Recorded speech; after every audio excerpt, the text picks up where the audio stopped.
cloudy.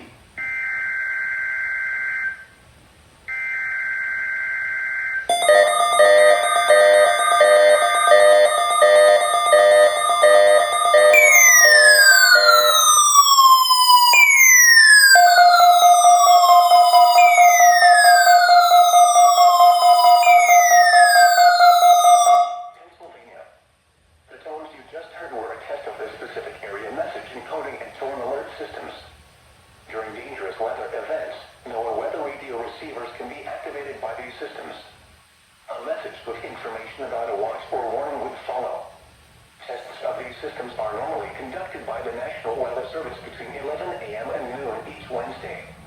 If there is a threat of severe weather, the test may be postponed until the next good weather day.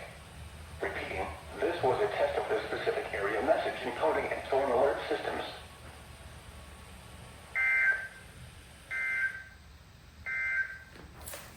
Here is the latest National Weather Service forecast for Cumberland, Dauphin, and Rutherford counties, including the city of Harrisburg. West of today, mostly cloudy. Highs in the lower up to 30 miles an hour. Tonight, partly cloudy. Lows in the mid-30s. West wind.